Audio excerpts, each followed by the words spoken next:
Dernière vidéo du chapitre 8 consacrée au Big Data et au NoSQL, et nous allons parler du MapReduce et d'Hadoop.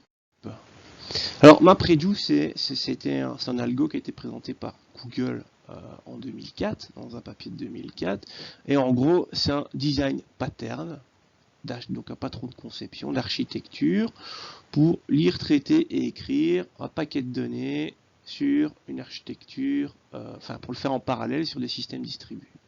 Donc l'objectif étant de faire intervenir tous les nœuds en même temps pour accélérer la lecture, traitement, écriture, tout ça des données. Et donc c'est ce paradigme qui est à la base d'Hadoop, qui est un système pour stocker les données sur un cluster. Et les termes map et reduce nous viennent d'un paradigme de programmation fonctionnelle, et je vais vous faire une petite démonstration, une petite analogie. Donc imaginez que vous travaillez là. Donc vous êtes quelque part, vous êtes là, voilà, vous travaillez là, hop.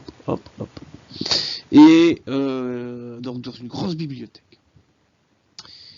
Et votre boss vous demande, ah ouais, mais j'aimerais bien faire un petit inventaire, et j'aimerais qu'on compte dans toute la bibliothèque, dans tous les bouquins, le nombre de mots d'une lettre, le nombre de mots de 2 lettres, et le nombre de mots de 3 lettres, et ainsi de suite, jusqu'au nombre de mots de 10 lettres qui apparaissent dans tous les bouquins. Voilà, c'est ton taf. Ah, donc, vu le nombre de bouquins, ça va être chaud. Alors, le nombre de bouquins, combien il y en a justement? On a 500 000, mais voilà, c'est quand même une grosse bibliothèque et vous avez des ressources. Vous avez engagé 10 012 personnes pour vous aider. Par contre, vous n'avez qu'une semaine pour faire ça. Ok, donc ça va être le taf. Et donc j'imagine l'analogie avec un système informatique. Donc ça c'est une quantité de données, ça c'est le nombre de nœuds que vous avez et le temps imparti. Voilà. Bon, alors qu'est-ce que vous allez faire vous? Vous êtes le chef dans l'histoire, c'est le boss, mais vous êtes le chef du projet, on va dire. Qu'est-ce que vous allez faire?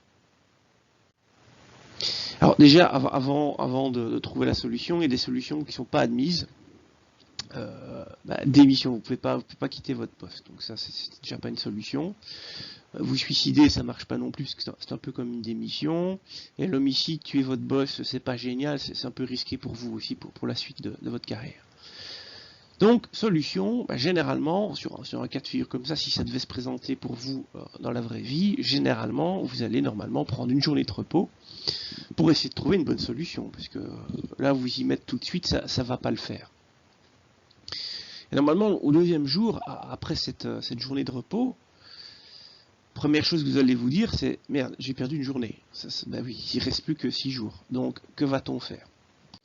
Vous allez commencer par diviser votre équipe en 10 000 mappeurs. Ces mappeurs, ils vont chacun lire 50 bouquins et écrire sur une feuille tous les mots rencontrés et faire précéder ce mot du nombre de caractères qu'il y a dans ce mot. Ensuite, le groupeur va récolter toutes ces feuilles. Donc après 4 jours, il va récolter toutes ces feuilles. Et il va du coup va prendre une feuille par taille de mot. Et bon, tous les mots de 2 lettres vont écrire sur la feuille 2, tous les mots de 3 lettres sur la feuille 3, et ainsi de suite. Ensuite, il y a 10 réduceurs. Chaque réduceur va prendre une feuille et va compter le nombre de mots qu'il y a sur la feuille. Et va écrire cette valeur au verso. Et vous aurez du coup les réponses à fournir à votre boss, qui mettra 1 mois et demi à lire votre réponse. Voilà. Mais bon, le taf est fait. Voici un autre exemple de MapReduce. Donc vous avez en orange, dans les BD en orange, des textes. Et l'idée, c'est de compter le nombre d'occurrences de chaque mot. Alors par mot, des vrais mots, pas les articles. Et donc, par exemple, le mapper 1, il va lire, tiens, loup. Pour le premier item, loup apparaît une fois, bergerie une fois. Pour le deuxième item, bouton apparaît une fois, bergerie une fois. Ok. Et donc ils vont faire ça, le mapper 2, loup il apparaît 2 fois, ainsi de suite. Et ensuite ici, au niveau des fragments intermédiaires, pour la clé loup, voilà, ici il y a la clé loup, là il y a la clé loup, et là, et encore ici il y a la clé loup, il y aura un réduceur pour la clé loup. Et donc la valeur associée à ça va être envoyée au réduceur, donc le 1, le 2 et le 1. Du coup, le reducer pourra faire l'addition de tout ça, et on saura que loup apparaît 4 fois au niveau de la base de données. Donc c'est du map, ici, reduce. C'est ça le principe. Et les mappeurs, tous vis-à-vis les uns des autres, ils travaillent de manière indépendante les uns des autres, et les reducers travaillent également indépendamment des uns des autres. Et alors, il ne faut pas forcément analyser toutes les données au niveau pour grouper les données, mais uniquement les clés. C'est ça l'idée. Et alors le master lui dispatche le boulot. Donc c'est le principe du MapReduce, et Hadoop, c'est un système qui implémente ça pour le stockage de données. Donc c'est un framework Hadoop qui est écrit en Java, et sa fondation Apache qui maintient ça comme plein d'autres systèmes. Et le noyau Hadoop il constitue plusieurs choses, mais les deux parties principales, c'est l'algorithme MapReduce qui permet d'accéder aux données, et il fournit un file system qui est l'HDFS. Pour qu'on voit le cluster comme un gros seul disque dur vu de l'extérieur, avec une application du coup peut écrire ses données et pas avoir de limite entre guillemets d'espace de stockage en se reposant sur l'HDFS. Et alors il y a moyen de rajouter un peu l'algorithmique dans l'histoire avec du MapReduce, il y a des API qui permettent de rajouter des choses.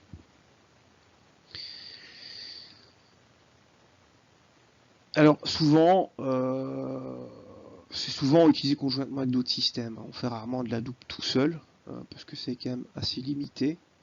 Mais l'idée c'est vraiment de faire une abstraction du stockage physique, quoi. C'est vraiment ça le critère numéro 1. Et alors ça permet une réelle scalabilité horizontale. Donc on rajoute autant de nœuds que nécessaire pour accroître ce fameux espace de stockage. C'est vraiment ça l'idée. Donc dans l'architecture Hadoop, vous avez deux types de nœuds. Il y a les name nodes, qui sont les master nodes en fait, qui savent plus ou moins où les données se trouvent, et les data nodes. Donc il y a d'office un name, il vaut mieux avoir un name node secondaire au cas où le name node principal tombe. Et alors les data nodes qui stockent simplement les données, et dans la config de base, une donnée est stockée à 3 endroits. J'avais en tête que, en tout cas sur les anciennes versions, c'était une même donnée à 2 endroits sur un même nœud, et une troisième version sur un autre nœud. Dans le schéma ici, on voit que c'est sur 3 nœuds différents. Je ne sais pas, peut-être que ça a changé dans les configs par défaut. Mais bref, il y a 3 copies d'une même donnée dans la config de base, un petit peu comme avec Cassandra. Voilà, c'est l'idée. Alors les nœuds, vu qu'il y a ces 3 copies, c'est pas nécessaire d'avoir des serveurs avec du RAID 5, RAID 10, RAID 1, enfin peu importe, pour avoir des serveurs assez simples, vu qu'il existe 3 versions d'une même donnée. C'est l'idée. Sinon, au niveau de l'écosystème Hadoop, il y a 2-3 outils qui tournent autour de ça, enfin il y en a plus que ça, mais assez connus. Il y a Apache Hive. Donc ça s'intègre à Hadoop et ça offre l'interface HiveQL. Donc ça évite de devoir faire manuellement du MapReduce. Et donc ça permet également d'utiliser Hadoop comme un SGBDR. J'ai mis R en parenthèse parce que vous n'avez pas tous les outils d'un SGBDR non plus. Malgré une syntaxe proche d'SQL et /NoSQL, parce que vous pouvez aussi faire du NoSQL, du RDF Store par exemple, comme on avait vu précédemment. C'est possible aussi. Donc ça permet de faire un peu plus de choses que de la Hadoop tout seul. Il y a la gestion des transactions aussi. On en a déjà parlé, il y a HBase qui était une version, je vais pas dire une copie, mais un truc un peu similaire à Cassandra, enfin du Wild Column Store, mais basé sur Hadoop.